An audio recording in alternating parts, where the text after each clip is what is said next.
Bismillahirrahmanirrahim. Everyone, welcome. Children, their education, training, and self-development, part 1. We have gone through a similar talk before, so there may be some repetition, but I have included some schematics and also some new points to go through some aspects of educating our children on the Quranic guidance. I've noted some references here, and we are familiar with these books. There is only one book which I have added here, Atomic Habits by James Clear. I've included a slide on that, and I think we will benefit sharing some of those points. Now, human beings, they do injustice to themselves. What I've done over here is quoted a few verses to share with yourself. وَنَادَى فِرْعَوْنُ فِي قَوْمِهِ قَالَ يَا قَوْمِ أَلَيْسَ لِي مُلْكُ مِصْرَ وَهَٰذِهِ الْأَنْهَارُ تَجْرِي مِنْ تَحْتِي أَفَلَا تُبْصِرُونَ. And what Quran says is that Pharaoh, what he did was that he declared to his people, he proclaimed among his people saying, "Oh, my people, does not dominion of Egypt belong to me? These rivers flowing underneath, do you not see them?" And this is in relation to what happened between Bani Israel, Hazrat Musa alayhi salam, and Pharaoh. Quran says, the Quran, after this announcement by Pharaoh, and Pharaoh also says, Ana Rabbukum al-A'la, that I am your Rabb, as far as this word is concerned. So over here, the Quran says, thus did he make fools of his people, and they obeyed him. Truly were they a fasiqeen people. So over here in Arabic, فَاسْتَخَفَّ قَوْمَهُ فَأَطَاعُوا إِنَّهُمْ كَانُوا قَوْمًا فَاسِقِينَ. So there are two words over here which need our attention. First is فَاسْتَخَفَّ, where what he did was that he demeaned those people. He brought them to such a state that they فَأَطَاعُوهُ, that they willingly followed him. So this is an instruction for us, a guidance for us in today's world, that I hope we don't fall in that category. إِنَّهُمْ كَانُوا قَوْمًا فَاسِقِينَ, and as a result, they also became a people who are all fasik. And fasik, we know that those people who fall outside the pattern of Allah. And then Quran says, وَمَا ظَلَمْنَهُمْ وَلَكِنْ كَانُوا هُمُ الظَّالِمِينَ. So Quran says, we did not do any injustice to people. Allah says that I do not do any injustice to people. People themselves do injustice to themselves. So if we see the situation in today's world is similar, where Pharaoh, and we know today's superpowers and the West and people who control the world, they are exactly saying the same, that this world belongs to us. And don't you see it? And people see it as well, because they see that the whole power is concentrated in few hands at the top. And then what they have done is through all means, and we have gone through it in Shaitan and Iblis, our presentation of Shaitan and Iblis, that they have made them obey the system. And as a result, most of the people fall in this category of fasiqeen. So over here then, as a result, they all are unjust people. So this is the whole crux of our discussion when we are talking about the Quran.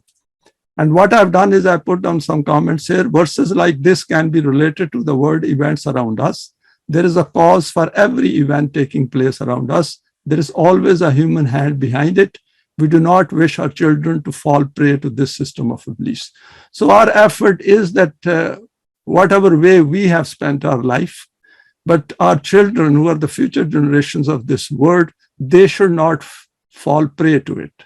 That the Pharaoh can, فَاسْتَخَفَّ قَوْمُهُ فَأَطَاعُوهُ, that he brings them down psychologically to such a low level that they are forced to obey. Physically, yes, obedience is impossible. We cannot escape it, but at least intellectually, they should understand that what kind of a world they are living in. Now, in today's presentation outline is responsibilities as parents. Some points I have noted down here according to my own understanding, and we can always add more to it. Why should we help our children to develop ourselves? Two products, different environment. There is a word in front of us, it is producing a certain product. And then we can see that what else we want from this life. Few verses as signposts, forming habits. These points I have taken from Atomic Habits by James Clear. Long-term goal and its pitfalls. Helping to create desire and need. We have seen that human beings pursue those objectives in life where they feel a need for it and they see a benefit for it. And as a result, they create their own desire and motivation for it. Making the Quranic teaching interesting. Quranic teaching can be very dry as well. It could be very boring as well if somebody is not interested. So we will look at some points under this in this slide.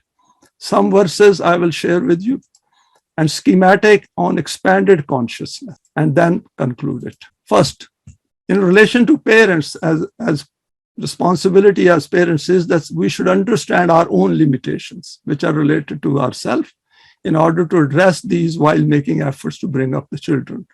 We all evolve during our life. We start from zero and gradually the slate of our self gets filled up, and we leave imprints through our own deeds, education, training, and whatever outlook and desires we have. Understand the limitations imposed by the society and its values on people. Now, this is very important because we are not only we are experiencing these limitations as well as strengths of a society and the values of people around us, but at the same time, we are going to expose our children to these values and this environment. Our economic state should be assessed realistically, present one as well as the future one. Understand the fundamentals of the Quran and acquire the ability and practice to be able to reach the appropriate verses, acquire strong desire to do this, and also enjoy doing it.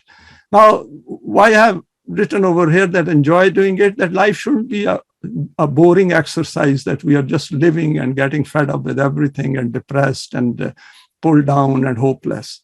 The Quran gives us hope. And our job is to make it as interesting, our life as enjoyable as possible within the circumstances in which we are living. Interact with those who are also making efforts in this direction. It is essential for moral strength. While we are living in a world which is created by the system of Iblis, we have to adjust ourselves with that, and we have to grow out of it. Understand the functioning of the law of requital, very important, and other laws as well. So these are our efforts to understand our own self as much as possible in all its finer details, get practice in evidence collection from our daily life and dealings, because this will help us to teach our children, because something with which we are convinced and we are practicing it, we can relate to it with our children. Be as much aware of the world in which we live and strengths and weaknesses. I've covered this point earlier. Know the stages of development of the self using the signposts of the Quran, and acquire the requisite determination and steadfastness to counter any temptations for shortcuts or worse still, tendency to give up.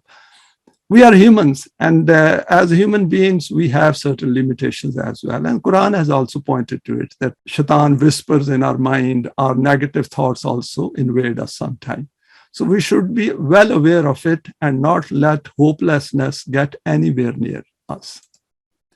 Now, there are two kinds of, what I've done over here is I've drawn a schematic and said, I thought that we should present as a schematic two products. That is two kinds of products of human environment of 2021. One is we see it all around us.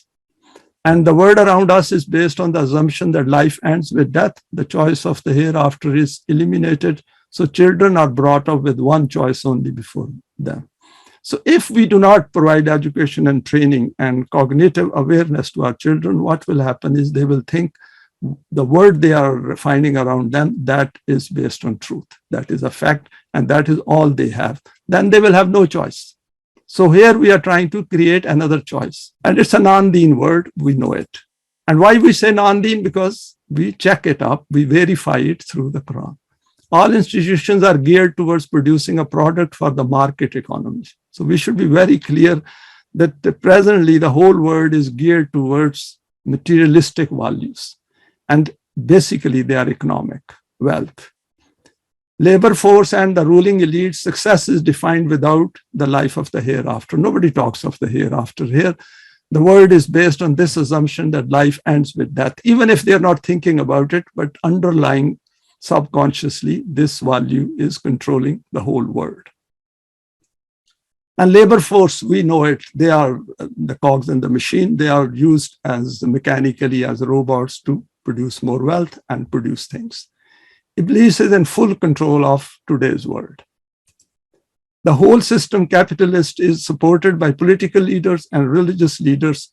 Children witness it and believe in it. This is a fact, because as Quran has very clearly stated, the three pillars of control which control the human world is Pharaoh and Haman and Karun. And we are aware of it, and we need to explain it to children. The final product is what? Final product of this system does not meet the criteria of Deen. Now, this is a fact. That's why we are making effort to create a self which can meet the criteria of Deen.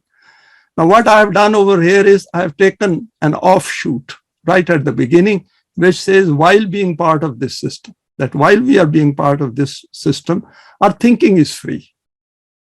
And that thinking we can utilize for an alternative system which can give us a different product. Take a flight and create own mini Deen within our homes. We have discussed this point earlier as well in one of our presentations, and I've quoted two verses here. And that is, the success will depend on two aspects, need plus benefit, if Deen becomes their objective.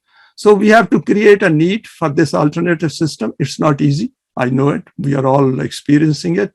But at least at a thinking level, we can expand our horizon of our thought process to such an extent where we can let our children know that they have an alternative choice. And since this system is not on ground anywhere in the world, so they can always put their efforts in this direction. Now, why help children to develop themselves? First is, children need education, training, and its application in order to get a job or to manage a business, depending upon the circumstances. This will be in line with the society and its setup.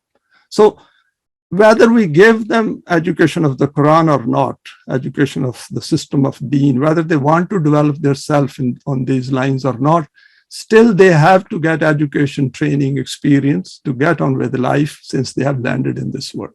So this is important, that they should understand it and we should understand it. In order to optimize the above, we need to equip them with a self which is higher and better than the self which the non-Deen society offers. A self which can cope with all kinds of conditions existing anywhere on the planet. So the point over here is that we have to sell, inverted commas, sell the system of Deen as a concept to them, and telling them that while they are getting education, training, and to get a job in this world, to go through this life, there is a better way of living this life, that is living at a higher level where they know the requirements of the system of Deen and they can develop their self in that direction through Iman and Amal Saleh, and that will not hinder with their success in this life. So they will get advantage of both, at least at a thinking level or a level of their self. We need to be aware of the psyche of those who are non-Quranic and also know as much of the psyche which the Quran helps to acquire. It's a progressive process and needs consistent and persistent efforts by all participants. So they will, by virtue of coming to the Quran, they will better understand the people around them who are not attracted by the Quran. Because we know, we went through our previous presentation in which we went over Hizb Shaitan and Hizbullah. So from that aspect, they will know that people who do not come to the Quran, what sort of a psychology they have. And in that way, they can adjust themselves better in the environment. If we have the ability to make choices, then we need full freedom to make these choices. The societies where choices are reduced, there is less creative activity. Organized R&Ds are created and encouraged to develop creative activity. This field will open another avenue where they can carry out research as well. And even if they're carrying out research within the man-made system, they will have a far more advantage than those who do not think like the Quran. Because as a result, our motivation definitely goes up. There is an advantage in doing that. Human intellect needs to be developed and trained to the highest level within reach. Since the system of Deen needs human intellect and physical efforts, hence, as per the law of requital, whatever we send forward, we reap the benefits of our efforts in the past. If the system of Deen does not begin to shape up in the life of the parents, then it is possible that it may start taking shape in the life of the children. Life is all about hope and desires. If you remember, we shared some of the quotes from Human Self and Iblis. And if desires die down, then we are dead. Quran helps us to create even more desires than what we get or what we have within the man-made system. So from that point of view, I thought I'll put down some of these thoughts which we can apply to our children and ask them to go through them and then decide for themselves. Now, over here, we'll compare and contrast. Both are created by human mind. Both live in the same world, being washed by Allah. I have selected some photographs here of the net, and those will provoke some of our thoughts, and we should share them with our children. First this is a photograph somewhere from, I think, South America, where there are two human beings, rather three human beings are sitting in a very parallel circumstances. They're exactly same human beings as we are, and we should ask our children to relate to them. They are also children, just like the children we have. So we should relate to them. And there is a mom sitting there and the children over there. Exactly the same. They don't have to live in these conditions. There's another one. This is a photo from a slum.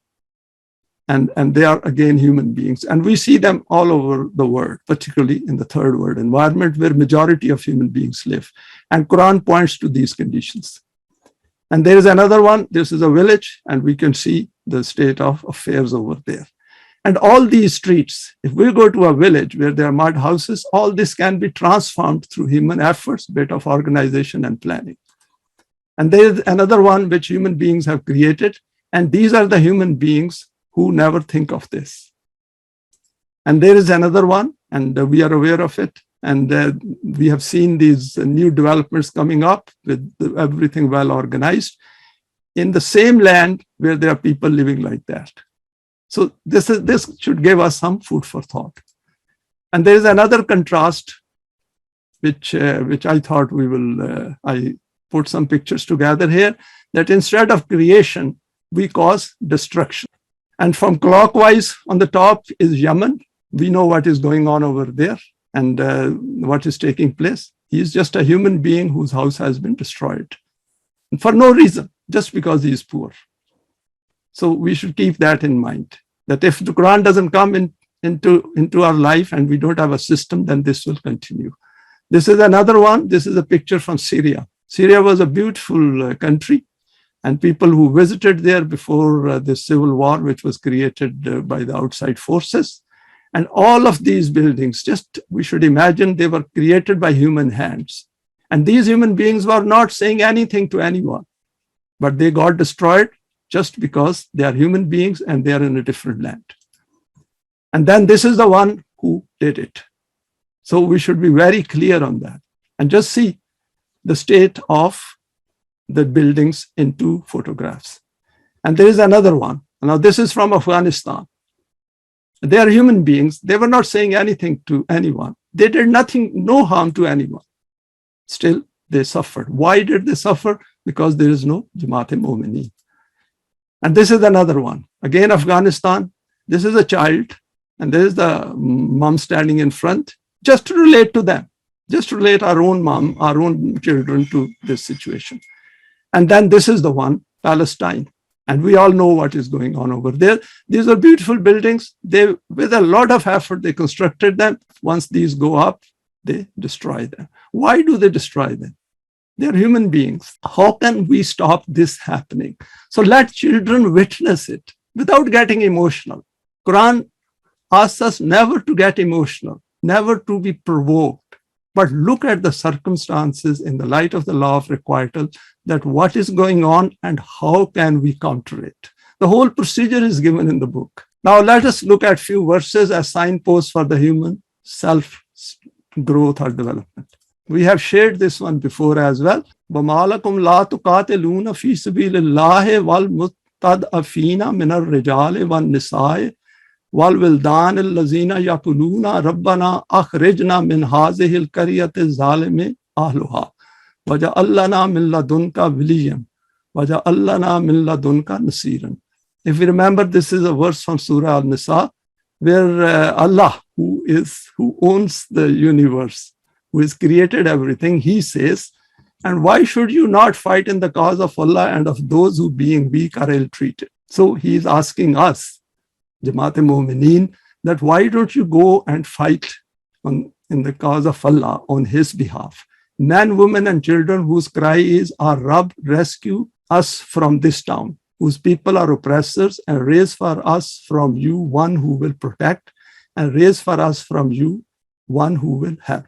So all the destruction which we have seen in some of the photographs which I've shared with you is because of not having this. This will continue. We should keep it in mind, and we should let our children know as well. أَرَأَيْتَ الَّذِي يُكَذِّبُ بِالدِّينِ فَذَلِكَ الَّذِي يَدُعُّ الْيَتِيمَ وَلَا يَحُضُّ عَلَىٰ طَعَامِ الْمِسْكِينِ. Very famous verse, which Allama Pervez has quoted very frequently, and I also quote it very frequently, because this is the soul of deen, where Quran says you will be falsifying deen. All claims of being Momineen and those will be falsified if yatim and miskeen are not in your mind and you are not going to do anything about them. Very simple. The system of Iblis creates yatim and miskeen, and we know it. They not only create yatim and miskeen, if they leave yatim and miskeen alone as well, that will be probably a sign of mercy or compassion. But they go and kill them as well. They make them even worse. وَالَّذِينَ كَافَرُوا بَعْضُهُمْ أَوْلِيَاءُ بَعْضٍ إِلَّا تَفْعَلُوهُ تَكُنْ فِتْنَةٌ فِي الْأَرْضِ وَفَسَادٌ كَبِيرٌ. So Quran has very clearly defined Hizb Shaitan here. Those who do kufr are protectors of one another. Unless you do this, there will be tumult and oppression on earth and great mischief. So Quran has made it very clear, and it's based on evidence. The beauty of today's word is that all the verses which deal with Hizb Shaitan and Kafaru and Munafiqun and Mushrikun and others, we got plenty of evidence for that. And this will continue because it's continuing for last many centuries, since the time Islam was established initially on the basis of the Quran. After that, the decline started and the people started following their own desires. And we have that state right in front of us. Now, forming some habits leading to change in identity. I thought these are some of these points which are of practical significance, because all these books like Atomic Habits are written by people based on their observation and their own research. First one is, habits are the compound interest of self-improvement. Getting 1% better every day counts for a lot in the long run. So what he has written is that don't go for big changes within your own personality, go for small changes. Like we are doing, we are having one presentation, one talk every Sunday, and see how much we have produced in the last 9 or 10 months. And this is the result of building a structure brick by brick. If we don't have means, then gradually build it up. Habits are very difficult to change. So if we want to change them, 1% every day will make a huge change after 1 year. He's calculated it to about 33% change. An atomic habit is a little habit that is part of a larger system. Atomic habits are the building blocks of remarkable results. And I agree with him. In the case of educating and training and learning in the Quran, we make very small efforts every day, every week, every month, every year, and it makes a horrendous difference to ourselves. If you want better results, then forget about setting goals, focus on your system instead. This point needs a bit of explanation. What he says is that, for example, if the goal we have set is that we are going to get a degree of, let's say, MSc or a graduation, then that is a goal. And it's an important goal, valid goal, but he says, look at the system through which we will get that degree, because that system will tell us how to remain focused, how to work hard, how to educate ourselves, how to get experience, how to interact in the college, university, everywhere. And then if we get the degree, then if our goal is degree, then we will feel diffused, deflated the moment we got the degree. Then we will say, what next? But if we have learned the system, then we have really trained ourselves to set another goal. So that is why it is important that we concentrate on the system of achieving something rather than just the goal of it. The most effective way to change your habits is to focus not on what you want to achieve, this is very important, but on who you wish to become. Because end of the day, goal or system, whatever we are doing, it is our self which is benefiting. And the self is gradually getting old as well. We are getting towards our final point of no return, that is death. So if, keeping the Quranic criteria in view, we have to aim to become something. And that is more important. Your identity emerges out of your habits. So the way we develop our habits, that is how our identity comes out. Every action is a vote for the type of person you wish to become. And I will say what we wish to become. And I thought this is important for children as well. The real reason habits matter is not because they can get you better results, although they can do that, but because they can change your beliefs about yourself. This is a very interesting point he makes. All the beliefs which we hold on, if we change our habits, some of those beliefs will fall flat.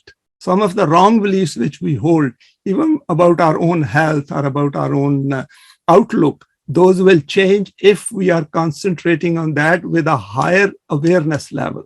Obviously, we will only change our habits when we are aware that we want those habits. We want to become a better person.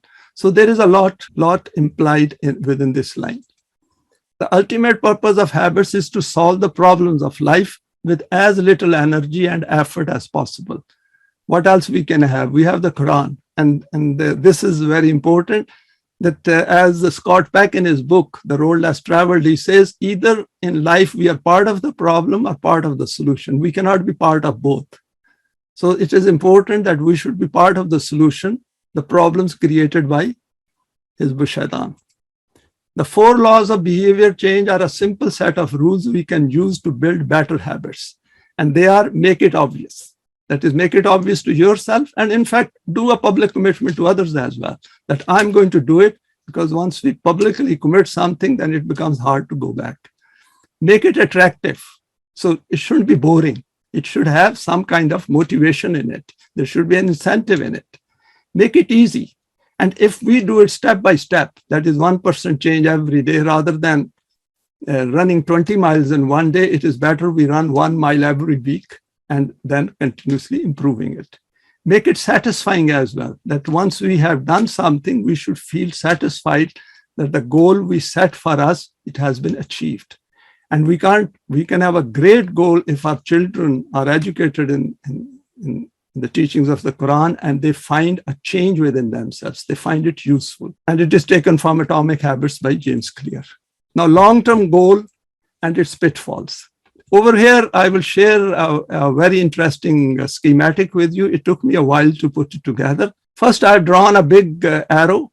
It's which covers our life. Individual and collective efforts to develop own self, then to help disseminate the message. Now, this is from Quranic point of view.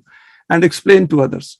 During this process, not to be diverted to any other self-created short-term goal. Keep reminding we need to make as much effort, if not more, as much Iblis makes for his cause. Remember, his life ends with death, whereas our life will go beyond that. What I've done is I have tried to go through that what should be the gist of our message. That is, Iblis is making a lot of effort, and who has successfully created a world around us. Whatever the definition of success is, he has done it. We have to make, if not more, as much effort as Iblis is making. And this is our path. And goal in this life is for the Jamaat is to establish the system of deen, individual to collective effort, acquiring a self which can do it. So this is our aim. I hope everyone agrees on that, but at least that is my aim. Now, what happens is that if I'm standing here and I'm looking at that, my effort should be, number one, never do it half-heartedly. Do it fully. If I do it half-heartedly, cancel it out. Second is, I should never get involved into any politics and political party, because Allah has forbidden parties. He has himself made 2 parties, and we should stick to his party system. And we should reject it. Give up and isolate. So isolation is not an answer. Coming together should be our aim. If we haven't come together, we should make an effort to come together. And that will come through unity of thought within us. Again, this should be rejected. And these things will come on this path. And I've seen it. One is tempted to go in this direction. Then is charity work. Oh, we'll do some charity work. We create a small state where welfare will be, and that we will create a model. You cannot, because that will divert our attention. Yes, we should do individual good work as much as possible to develop ourselves. That is fine. If some of us come together and do it, but not as part of this platform, create another platform. That is creating another party within Hezbollah. And whatever party we create within Hezbollah will be Hizb Shaitan's party. And then is create self-doubts. That is the worst thing. And all these things actually come through self-doubts. And Quran has right at the beginning said that if you follow this book, the doubts must disappear. So that means we haven't made enough effort if the doubts are coming in our mind, and we are not very sure where we are going. So keep reminding ourselves. And when I say ourselves, this includes me as well as children and every one of us. The world is a mess because no Jamaat exists to perform Allah's responsibility. He is waiting for all those who day and night read the Quran to do something about it. And I put down a verse here. His help is available 24/7. So this is how we should look at our efforts. Helping children to create desire and need. I'll share some points under this category. Children like to play and do things to explore life at their level of existence. Many do not like discipline and study as they need to use their mind. Intellectual use needs attention and energy. And of course, Quran needs a lot of use of intellect. So they will be at sometimes they will feel very bored. They like peers of their age and would like to spend time with them, listen to their conversations, which are at a very basic level, mostly exchanging views without paying any attention. Deliberate thinking does not come into it. Get some experience of listening to children where there are some children playing or talking to each other and of different ages. You will see the level of their conversation. It helps to understand human psyche. If parents ask them to go against any of the above, they will start to hide things. So if we want them to take more serious view of life, then it has to be a very gradual, subliminal introduction to the Quran. Being truthful is not a mechanical process. They will only be truthful if they understand the importance of it. This aspect can be easily tested. We can test it as well. Children rarely see the world through the eyes of the adults around them. Young children do not. Probably when they become a bit aware is after 15, 16 and that kind of an age. But that doesn't mean we shouldn't give them the dose of the Quran earlier. Draw their attention. They may appear to be listening and registering, but will forget soon and get on with the things of their interest. Tactful repetition helps not to annoy them. This is very important. If children start becoming annoyed or bored and disinterested, withdraw. Pull yourself back and do it some other time when they are more prone towards listening. Some children like reading books and develop interest at an early age, while others have to be drawn towards reading these books. Availability of books in the house helps to promote this habit. Very important. If we want our children to read, we should read. They should see us reading. And once we are reading and we read some interesting paragraph, we should try to share with them. Talking to them about some interesting books may arouse their interest. Remember, Quran is also a book. How to make the Quranic reading interesting. I've noted down some points here and we all can add more to it. Relate these to day-to-day events in life. Quran will become very boring if we are just talking about the values. These have to be related to real events in our life. Avoid such events within the family which can put bad impression on some member. Never ever give examples from immediate family. For example, if we are talking about shaitan, don't start quoting to them that so-and-so cousin is a shaitan and so-and-so uncle is a shaitan. No, don't do that. Because what happens is that it will put off children. And the next time they see them, they will start seeing them with a different perception. Cousins, uncles, own children. It is better to remain impersonal or related to politicians.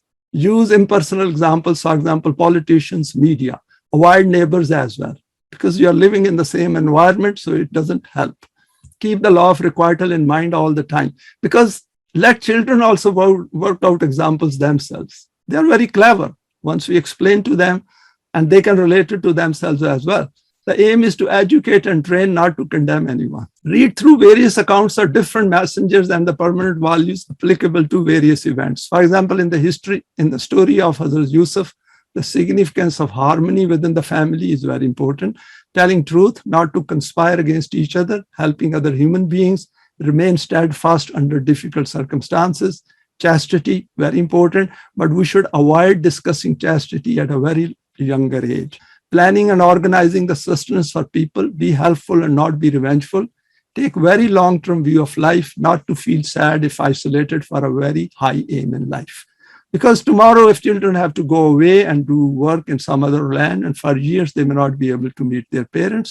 So this story does help. Bring some history into it, maybe recent history like World War I, World War II, wars in the Middle East, colonial history relating to the rise and fall of nations, downfall of the Islamic system of deen.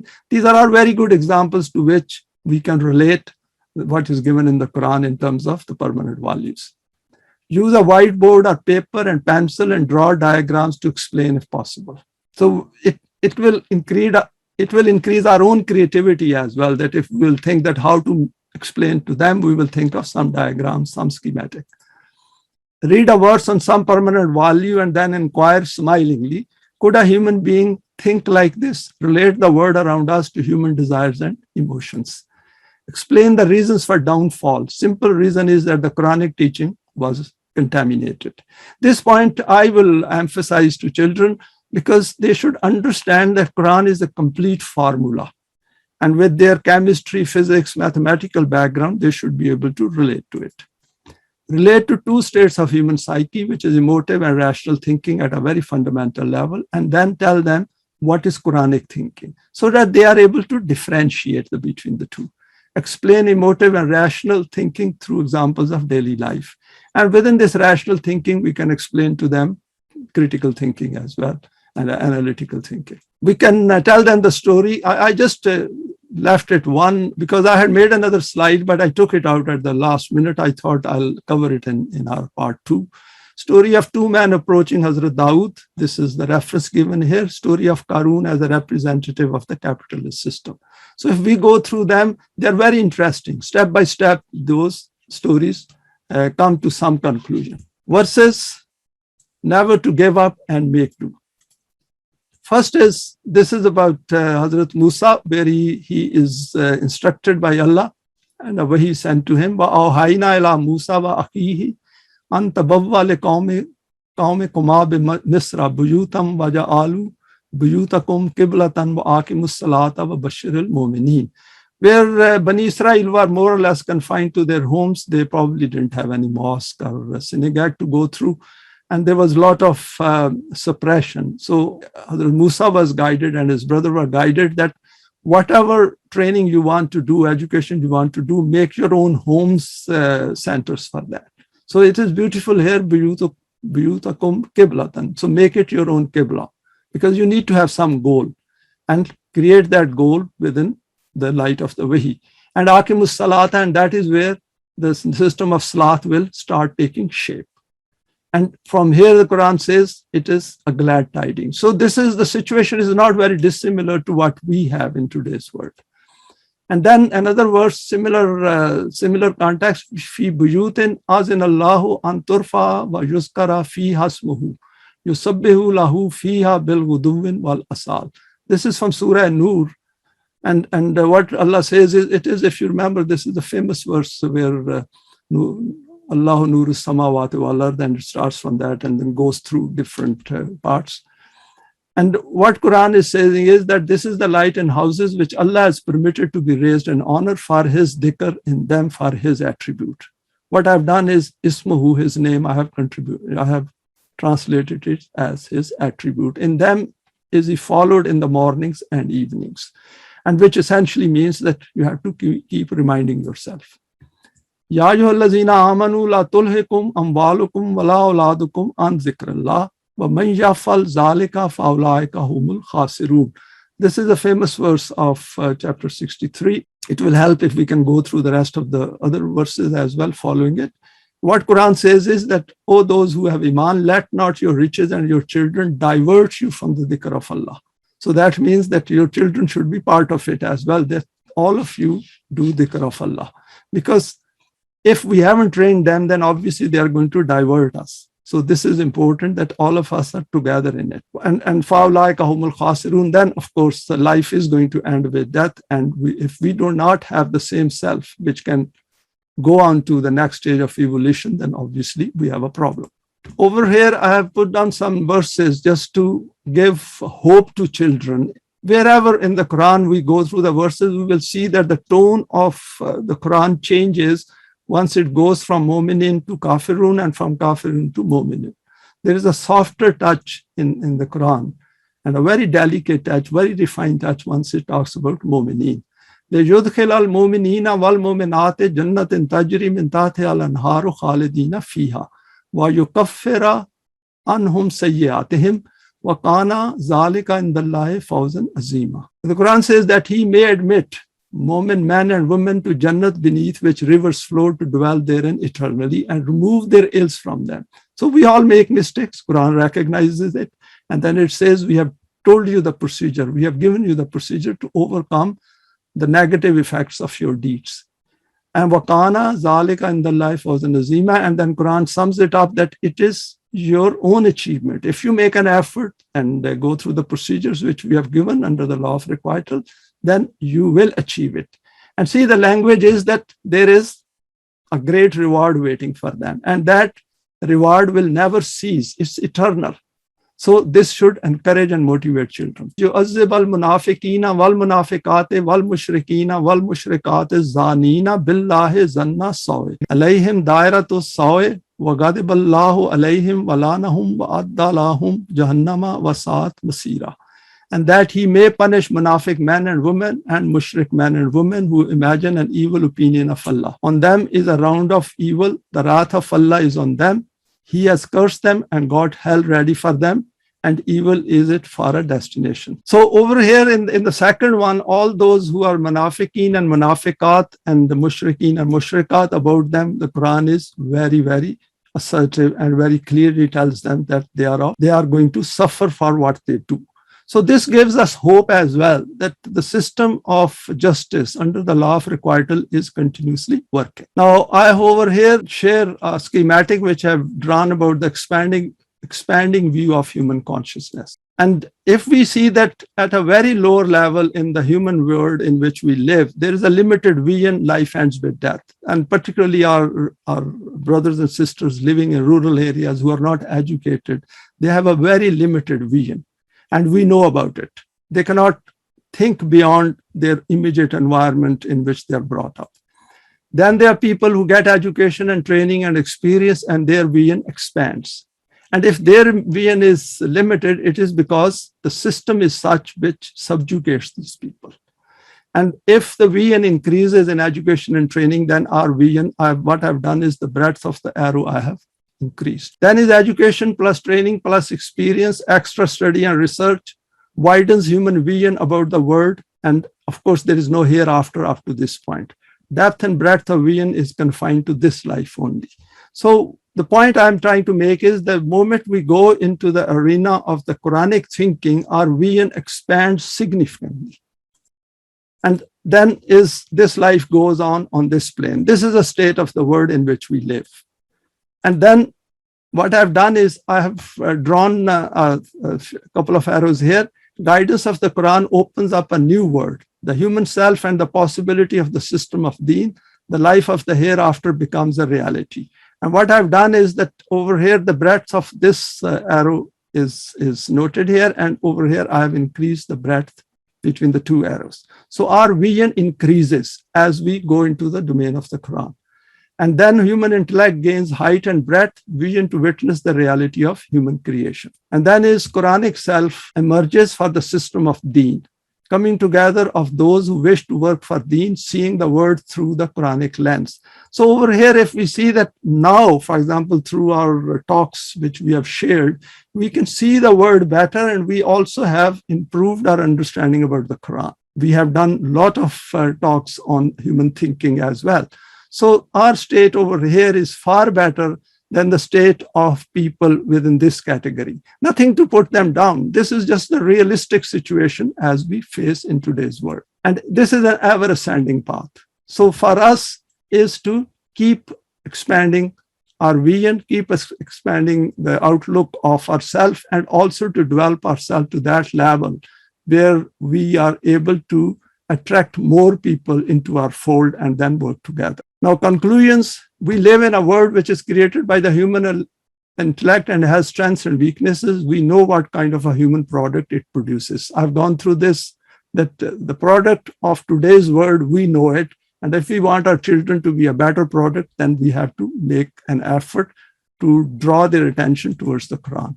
If we wish our children to benefit from the teaching of the Quran and wish them to acquire a Quranic self for the system of deen, then we need to act as early as possible in their life. Remember, there is no shortcut to this process of education, training, and self-development. We have to practice it. And I always say that if parents are 100% Quranic, then there is a good chance that the children will also benefit, because efforts dilute with the passage of time. So our efforts should be to become as good as possible in understanding the Quran. We need to acquire a fairly good understanding of the Quran and have all the relevant books of Allama Pervez to use these as a ready reference. Frequent search will help us to learn quickly. If you remember in our question and answer session, Dr. Hamid Mia very rightly said that we should make an effort to search the verses ourselves and then see the context of it. Because the more we make an effort, the more we will learn. Children need to see their parents fully committed to Allah's book. Only then we should expect good results. Half-hearted attempts are like gambling, because we may succeed, we may not succeed. Half of our children may not come to the Quran, half of them might just disappear. It is our choice that how much effort we make. If we make concerted efforts, then we should get good results. According to the law of requital, whatever we invest in the early part of our life, we should achieve better results in the later part, even if the system around us is of Iblis. Allah through the Quran teaches us hope and commitment to our cause and to give our best within the means we have and never to give up.